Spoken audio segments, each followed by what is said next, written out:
Martin and I just got back from India. Yeah. So let me tell you, I started posting on Facebook and Twitter that we were going to go out there to do these shows. And then people started sending me messages, questioning what I was going to do. First of all, are they going to understand you in India? Will they understand English okay? Will they be able to follow along with your stories? Once we got there, I come to find out that more people speak English in India than in all of the US and Canada put together. Might as well throw Mexico in there for extra credit. Because there's that many people, and yes, they have the internet. They got the internet, they got Bollywood, they got Hollywood. They understand American culture so much more than we understand theirs.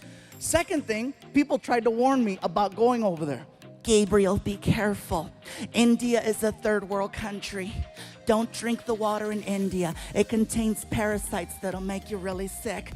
Don't eat the food from the street people, especially the street meat. It contains a parasite that'll make you really sick. And most importantly, there's a lot of crime over there. Don't stay out late. When the sun goes down, you go down. I'm like, is it that bad? So I'm like, let me get this straight. There's a lot of crime. Don't stay out late. Don't eat any of the food from the street vendors. And don't drink the water. Why does that sound familiar? That's Mexico!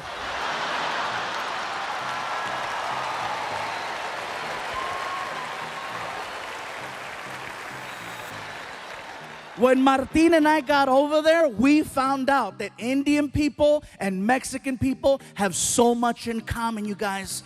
I'm telling you, it's insane how similar we are, especially the food. The food is so similar. For example, Mexicans love tortillas. Indian people love naan bread, which is a fluffier form of a tortilla. Mexicans love chicken.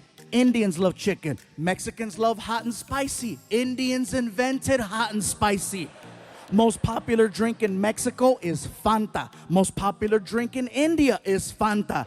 Indian people worship cows. Mexicans love barbecues. A lot of similarities. Most of the people that I met over there were very hardworking and humble. And I gotta tell you, every time I talked to someone, I was always greeted the same way. They'd look at me, they'd put their hands together, they'd do a little bow, and they say, Namaste, which is an endearing hello. It's really nice and sweet.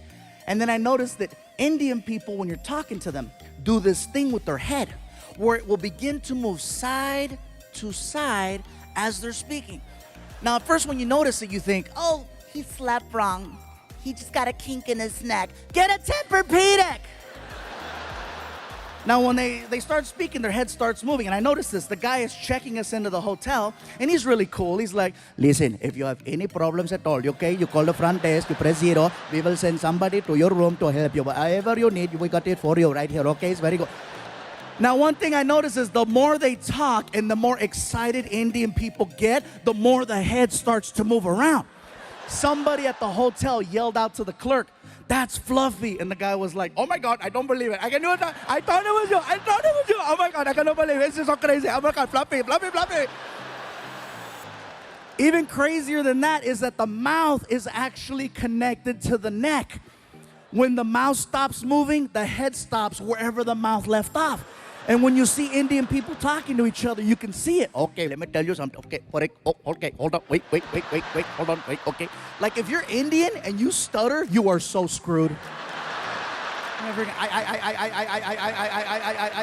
Somebody stop him!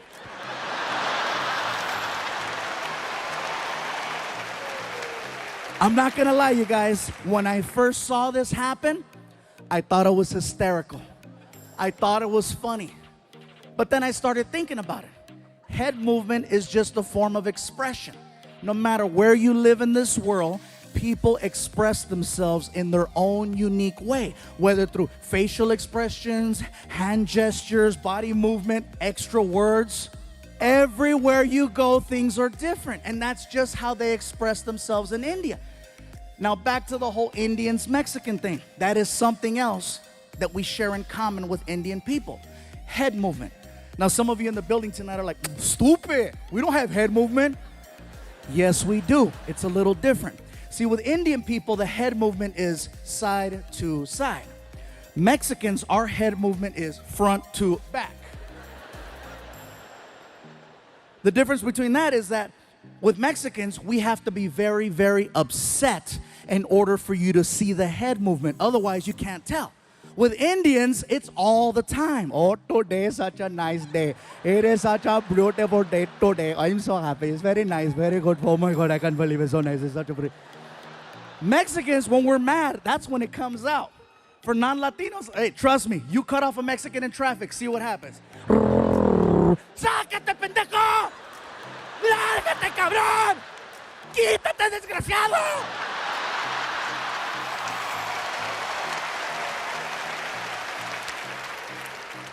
That's funny. I don't know why the black people are laughing. You guys take it all. Oh, no, you didn't. Oh, hell no. I know he ain't talking about me. I hit a bell. I hit a bell.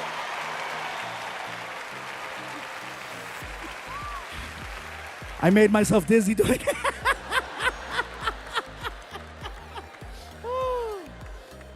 So let me tell you guys, if you ever get the opportunity to travel to India, I encourage you to check it out. You are gonna see some beautiful things.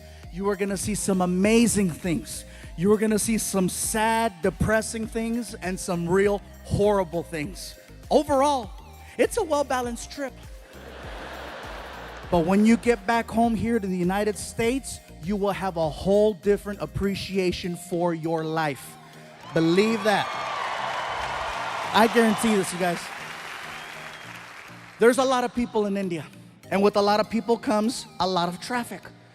First things first, American traffic and Indian traffic, very different. Here, whatever happens on the freeway will stop the whole freeway. In India, there's 10 times the traffic, but it moves. See, the problem is Americans, we're fascinated by accidents. We're fascinated by the idea of seeing potential death. That's why we slow down on the freeways. We say we don't want to see it, but what happens in traffic? You know, what's going on over there? There doesn't even have to be a collision. You could be on the 101 freeway and a car has a tire blowout and it spins. Doesn't hit anything. It's now facing oncoming traffic. You know what happens to the rest of the freeway? Even on the other freeway where there's no accident. And again, what's going on? What's going on? I'm sorry, hey, somebody might be dead. Sorry. In India, if there's an accident in the middle of the street, you know what they do? They drive right around it. They don't stop. And it's not that they're not sensitive to the situation. They are. It's just that there's so much chaos that happens on a regular basis. They just need to get to work. They do see what's happening. And believe me, they're heartfelt. You know, they'll drive around. I'm so sorry for you. Nothing stops the flow of traffic in India. They need to get from point A to point B. And so they go. If there's an accident, they drive around. If there's something blocking the street, they get on the sidewalk to go around. It's amazing the way they drive. And here's something else. No one uses turn signals over there. No one uses turn signals. They use a horn. Now, if you go to India tomorrow, from the time you get there to the time you leave, you're constantly going to hear a horn. It's an actual language when people are driving. I'll show you. You're driving? Car on your right. Car on your left. Light up ahead. They talk to each other while they're driving, and they barely miss each other every single time. Also, you'll be on the 101 freeway here, and there'll be 6 lanes. In India, you'll see 6 lanes, but guess what? You'll see 12 cars across. Yes, they have lines, but they're basically there to let you know more or less the direction you might want to go in. They're this close to each other. And even at the light, they communicate. You see everything. Cars, trucks, vans, motorcycles, pedestrians, cows, children, all waiting for the light. And they talk at the light with the horn. Very good, you can go, you can go. Welcome, you're welcome, go. Nothing stops the flow of traffic over there. Indian people drive, think of ants. You know how ants travel in a straight line? And if there's something in the way like a rock, ants will split up, go around the rock and reunite, or climb over the rock. Worst case scenario, they dig a hole and go under the rock. That's the mentality of driving in India. A man can get shot in the middle of the street. People just look at each other. Somebody pick him up. And they'll drag his ass onto the sidewalk. And if there's an accident and they need to get around, guess what's gonna happen to that guy on the sidewalk? Nothing stops the flow of traffic in India except a cow. Now, I know we've always heard the stories and the jokes about, oh, Indian people don't eat hamburgers. I asked the question and I found out. It's believed that cows are people who have died and they've been reincarnated and their new life is now the cow, which is why they don't eat them and why they give them all the love and respect in the world over there. I saw this firsthand. There's a cow crossing the street while we're driving. And the cows know, they're cocky. They know that they can cross. Freaking, all the cows, and the cows out there all cocky. Gling, gling, gling, gling. No one honks at the cows. No one yells at the cows. No one touches the cows. They wait for the cows to finish crossing. The cow that we had laid down. The driver just shut off the car. Started tweeting. There is a cow in the middle of the street. Hashtag Momo.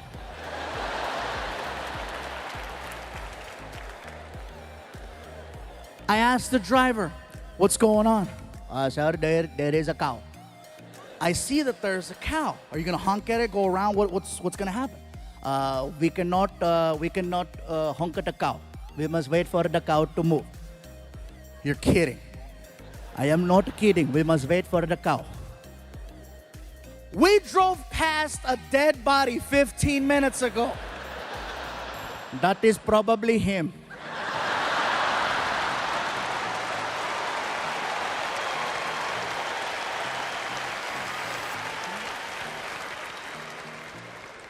Like seriously, the driving situation over there is so intense, you guys. One morning while we're there, I needed to get to the airport fast because I overslept. And so I get in the cab and I hand the driver a $50 bill. And I go, sir, I am running very late. I need to get to the airport as soon as possible. Whatever side street you have to take or back road, I'm all for it. Whatever you have to do, let's do it. And I hand him the money and he goes, very good, let's go. And we take off. The guy is hitting anywhere from 50 to 70 miles an hour on the street. We are making incredible time. I notice that we're heading in the direction of a red light. You ever been in a car with someone and you're paying attention to what's going on and you notice that you're about to hit a red light and you know how you start to mentally and physically prepare yourself for the deceleration of the car, and you start anticipating the pressure from the brake. And if you don't get the sensation of slowing down by a certain point, all alarms go off in your head and you sock the driver in the chest. Hey! Not only did I not get the sensation of slowing down, I got the opposite. He gunned it towards the light. And it caught me off guard. I couldn't even scream. I was like, "Argh!" And then I got air. Hey, pull over, pull over. He didn't even know what he did. He looks at me, he goes, what is wrong? What do you mean, what is wrong? Dude, didn't you see the red light? As calm as can be. Didn't you see there was no one there? You told me, whatever you have to do, okay? Whatever you have to do, you do. Do you want to yell or do you want to make plain? He made a good point. I sounded like a third grader. I want to make plain. Like seriously, that's a video game I want to see. I want to see Grand Theft Auto India. It was so crazy, you guys. And this is just us being there. I haven't even gotten to the part of us performing. We were in Mumbai. Bangalore, and Delhi. Okay, these three places is where we went to perform. Mumbai and Bangalore, the shows went over very, very well. Okay, there were about 1,500 to 2,000 people, which is amazing for a few going over there. I was like excited, yes. And then we get to Delhi. And when we got to Delhi, you guys, it got a little crazy. Martin walks out on stage and the crowd recognized him and they started chanting, Martin! Anytime I hear that, I'm like, they know him, it's gonna be a good show. So Martin starts cracking jokes. The crowd starts laughing. He's cracking more jokes. The crowd keeps laughing. All of a sudden, I hear this.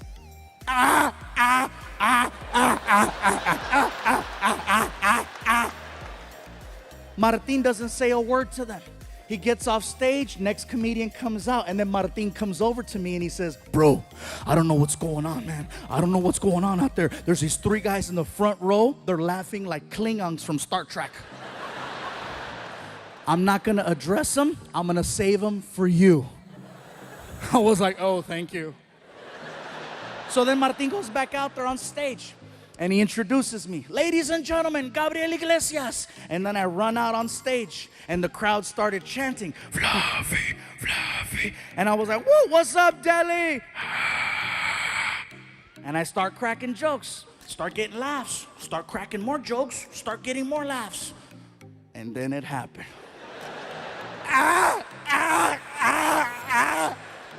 Now see me, I can't avoid things, especially when it's front row center.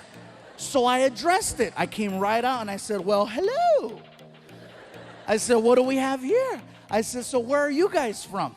And the guy in the middle looks at me and he goes, we are from Germany. I said, cool, we have Germans in the house. And the whole crowd got really weird. You could hear them. They freaked out because they thought I was gonna start making fun of the German people. And one guy even stood up. Don't do it. Don't do it.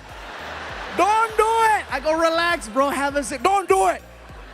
I'm not gonna make fun of the German people. That's the last thing I wanna do is offend them. I don't wanna end up outside in an alley somewhere freaking in 2 hours. And this is the last time we are going to tell you, do not make fun of German people.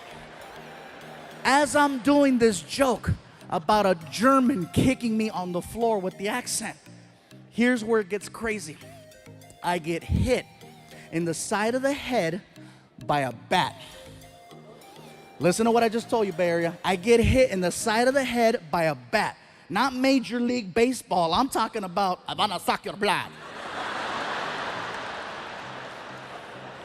In India, there are millions and millions and millions of fruit bats.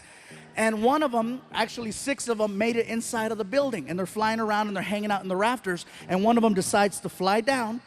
And basically, when I was doing the kicks, I stepped into the line of flight of the bat. And he caught me right here.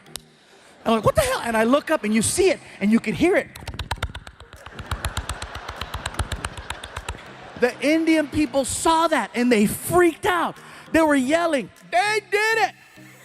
They did it. We told you, don't do it. We told you, don't do it. They are evil. They are evil. I'm like, dude, I don't care how evil you think the Germans are. They don't have control over bats. It wasn't like the guy got offended and said, oh, really? Uns release the bat. So now the crowd is weird. These guys are laughing. And there's freaking bats flying around the theater. First 2 minutes of my show. I gotta do an hour. And now I've already lost the crowd. They're freaking out. These guys are laughing weird. I'm nervous. It's my first time there. I don't know how to get out of this. So I literally walked over to the other side of the stage and I started just performing for this side of the room, trying to redirect the focus right here. And I'm so nervous, I'm stuttering. I don't even have a segue. I'm like, you know, it's crazy in America. Everybody in America likes drinking, you know, it's real crazy. Like for example, Mexicans, most Mexicans, we like drinking tequila. Most black people like Hennessy. Most white people like Jaeger. Here in India, you guys like Fanta.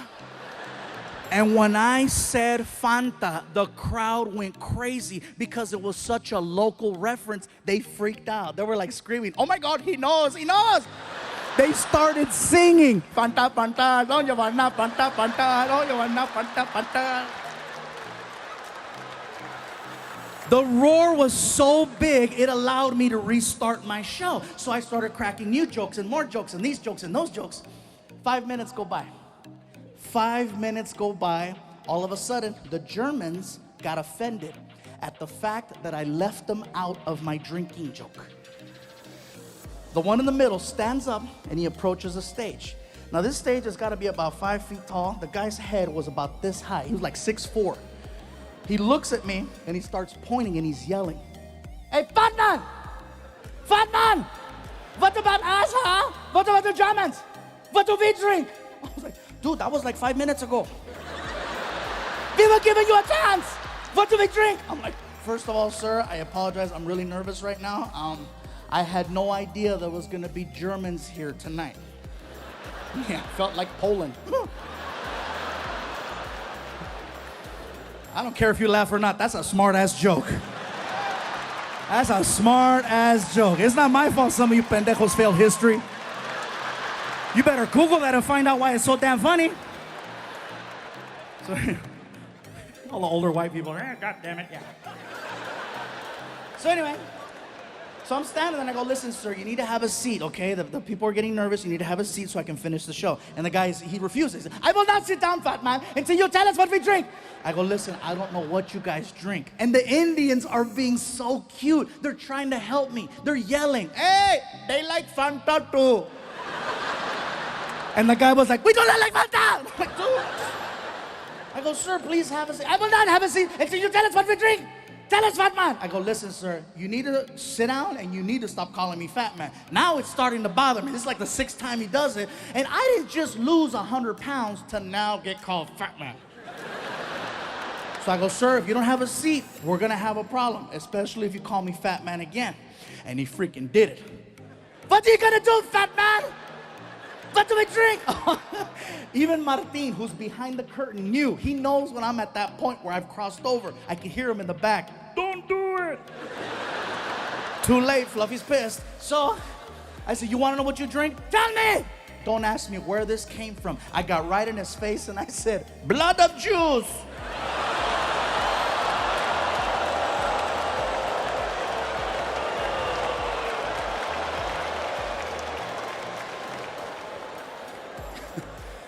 Now see, automatically you guys gave me a whole different reaction.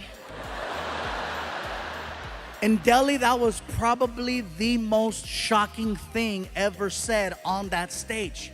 So shocking that 2,000 people at the exact same time got so quiet, you guys, so quiet. You could hear everyone's ass just...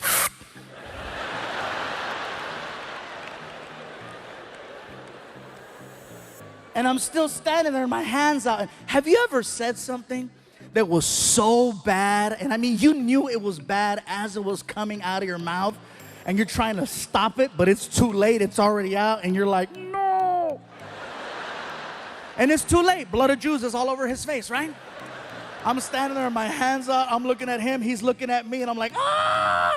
He says, "That's a good one, yeah, that's a good one." "Oh my God, thank you, thank you." It doesn't end there. I'm telling you guys, this is so crazy. So next morning, Martin and I are flying back home to Los Angeles from Delhi. We're taking an airline called British Airways. We go from Delhi to London, England, and we have a connecting flight over there. Once we get to England, they canceled our connect for whatever reason. And so we got rebooked on another airline called Lufthansa. It's a German airline. Now, this is why I believe in karma. Seriously, Martin's like, "Really? Blood of Jews?" I'm like, "I know." I felt like they phoned ahead. "Ons, take care of Fluffy." So I put down my credit card. I made sure that Martin and I got upgraded to at least their business class because it's like a long flight. And so we're in there, we're on the plane, and the plane takes off. About 20 minutes into the flight, we're just sitting there, we're laughing. And the flight attendant, she starts coming down the aisle with the little cart. Okay, she's coming down the aisle and she sees me and she goes, "Hello, sir. Do you have a preferred drink of choice today?" Martin looks at me, taps me in the chest, and he goes, "Hey, tell her." Tell her, bro. Come on, ask for it. If anybody has it. Dude, shut up. And then she looks at Martin. "Sir, do you have a preferred drink of choice?" And Martin's like, "Yeah, do you guys got blood of..." She's like, "Bloody Mary?" "Yes, yes, Bloody Mary." Freaking Machete's gonna get me banned from flying. So we make it back home. I'm trying to tell the story to my girlfriend and my son. And my girl, she's barely laughing. She's like, like she's jaded. She doesn't laugh at my jokes anymore. My son Frankie, on the other hand, he is dying. Ah! And I'm like, "Really?" He's 16 years old. I go, "Really, Frankie? You thought that was funny?" He goes, "Yeah, it's funny." I go, "What was so funny about my story?" He goes, "Those people you're talking about." I go, "Who, the Indians?" He goes, "No, the other ones." I go, "The Germans?" He goes, "Yeah, it's funny." I go, "What's so funny about the Germans?" "The way that they speak." I go, "What's so funny about the way that they speak?" He goes, "They sound like the 3 little pigs from the movie Shrek." I had to go on YouTube and freaking find it, and sure enough, all 3 little pigs. Hello, Shrek. I was just waiting for one of them to go, "Fat man."